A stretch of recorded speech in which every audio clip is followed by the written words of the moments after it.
Welcome to day 223 of TFIF 365. And today I guess I'm just going to talk about the dangers of binaries again, because I just saw a tweet from somebody who has over 160,000 followers that says, "I prefer society to collapse than for it to continue if this is what society is." So, I prefer society to collapse than for it to continue if this is what society is.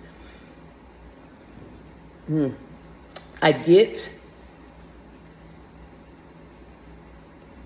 the,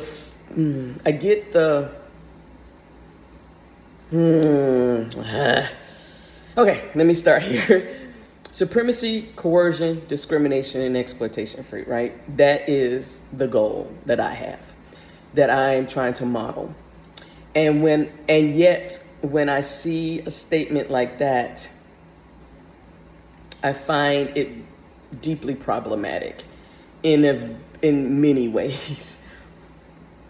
And the main one is the binary and the ahistorical perspective of this, because we've been here before. And this is not, I was about to say a rant, because it's not a rant, but this is not, I'll just use the word because that's what the fuck came to mind. This is not a rant against pro-Palestinian protesters or Black Lives Matter protesters or Me Too protesters. It's not about the protesting. It's not at this point, because as I said yesterday, this is coalition building, and binaries are deadly to coalition building, or to coalitions, period, whether they're built or people trying to build them. Binaries are deadly to coalitions, particularly coalitions of people of various cultural, racial, age, class. I mean, this is a hodge, but this is the quote unquote melting pot of the U.S. And it is, and the only time I've seen that successively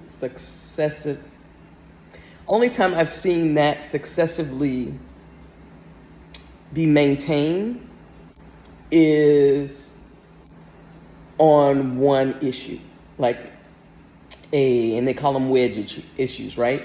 So that's why the Republicans were able to stay in lockstep for so long, because they had one marching order. They had specific doctrines, specific documents. They had ABC, this is where we're going.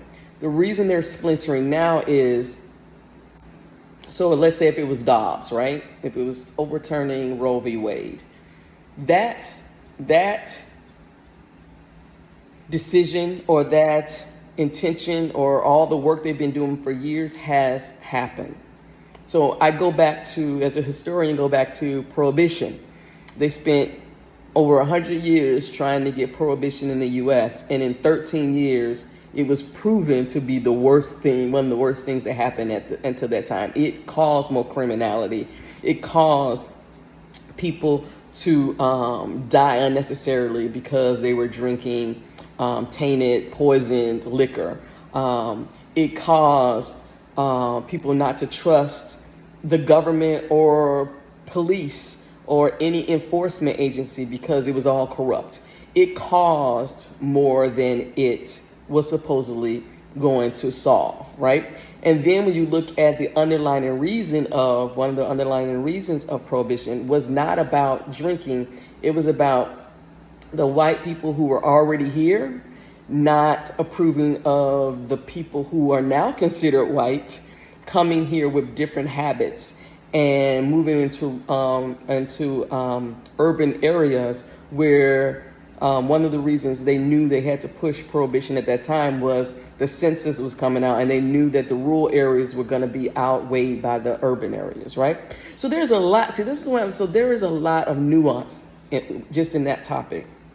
So when I see someone with over 160,000 people write something like that on a public platform, it immediately screams to me, the questions of how privileged is this person, right? Because people have been dealing with this in society since the inception, and particularly if you're in the U.S., we'll say that, since uh, definitely, I mean, we could talk about slaves, but we're going to say, okay, free people, right? So after slavery, from Reconstruction through Jim Crow, through the Voters' Right Act, all those things, and then now seeing those rights walk back. It's like, it really like, so you never experienced any of this. That's the first thing it tells me. And then there's a level of irresponsibility, because when you say you prefer the society to collapse, who do you think it's going to collapse on? Those very people who you say you're fighting for. It's going to collapse on them. They're going to be hurt and eliminated and killed and maimed. All those things you say you don't want. They're going to experience it first, right? And so then I'm like, where are we coming with this? Society is not collapsing. This is the ebb and flow of what it means to live as humans under systems, institutions, and policies designed to privilege the few at the expense of the many. Can we address that before you let the damn society collapse?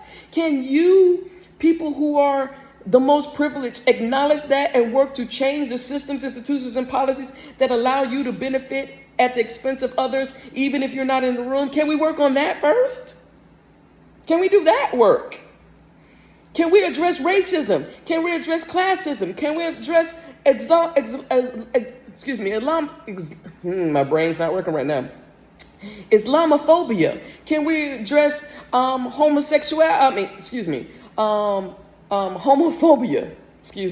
Homophobia, transphobia? Can we address the discrimination against disabled people? Can we address the discrimination against the homeless? Can we address the discrimination against the poor? Can we address those things within the systems, institutions, and policies? Because that's the problem. Whether the society collapses or not, it is going to be rebuilt on the same bullshit. And it's going to repeat itself. Because you're not dealing with the cause. You're only dealing with the effect. And then I'm reading the comments and the people like, yeah. How does that help marginalized people? How does the further collapsing of society as a whole benefit the people that you're saying you're trying to help or you're in alliance with? This is why I don't like allies. If you're not a co-conspirator, if you're not willing to say, I'm willing to take that hit if the society breaks down. But then again, that's even saying that doesn't work, because if you're a part of the small few that benefit from these systems, institutions, and policies at the expense of the other, you don't have to do anything because you're not harmed. And I'm going to give this an example of what I'm saying. So I have a trans friend who was at the riot or protest, whatever, because it depends on where you come on the spectrum, in Charlottesville, right? When they were screaming, Jews will not replace us. When it was full out Nazis marching with tiki torches. And they specifically told me what happened, and I will never forget this.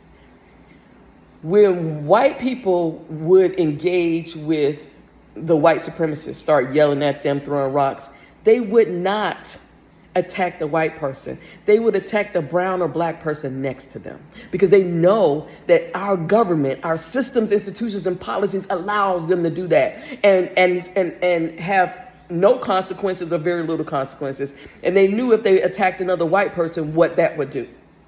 Can we have those conversations?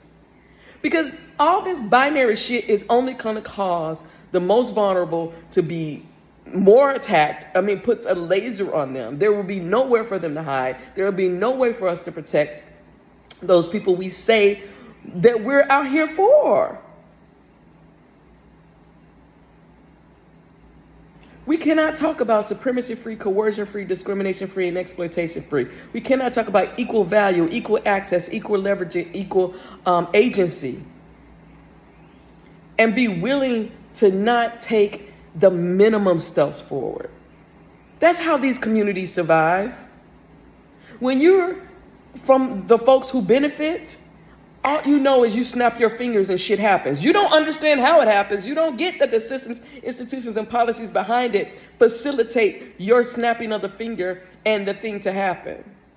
But folks like me who don't benefit from that understand that incremental small steps are what's necessary, because we're dealing with a whole system. Small steps will engage the whole system. So you have to step back and say, okay, I did this thing. How is the system impacted? What's going to happen? Who gets harmed? It's the same thing as when you cut yourself and you get an infection and it infects the whole body by that one little cut. You have to wait and see, hey, if I put some alcohol, if I put tea tree oil, if I put aloe vera, whatever, will that help? If it doesn't, it infects the bloodstream. There's a whole nother thing. This is a system. Stop living in isolated silos. Stop with the individualism. Your ability, just to have the ability to say that you prefer the system, the society's collapse, is a privileged perspective, which tells me that you will, if you feel any harm from this, it will be minimal. So again, I'm going to ask you, when you hear people make these comments, ask first before you chime in, before you yay. Where have they been? What are they actually going to lose or willing to lose? And are they going to protect you? Are they going to use any of the privileges they say they want to throw away to protect the most vulnerable? If you can't get an affirmative or a positive answer from those, these people are not in your best interest. They're coming from a place of privilege and they've never been pushed back on. They've never had to experience the benefit of an incremental gain. They've never had to experience that.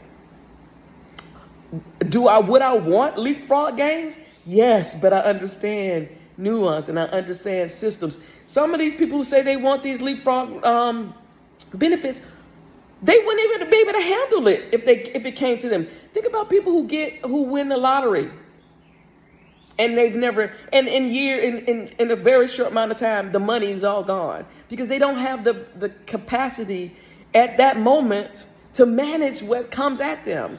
We need to get people prepared for the moment so if you're talking about collapsing the society, what are you doing to ensure that those people that it gets collapsed on are protected, can survive? If you're not talking about that, then you're a chaos agent, and there's nothing, and you shouldn't belong. You're going to destroy the coalition, and it's going to be your fault, and I'm going to point that out when it happens. So until tomorrow, please, please, please, please lean into supremacy-free, coercion-free, discrimination-free, and exploitation-free. Lean into equal value, equal access, equal agency, and equal leverage before you open your mouth to throw it all away. So until tomorrow, peace. Become a sustaining sponsor at kimcreighton.com/support-the-work and help make this work happen.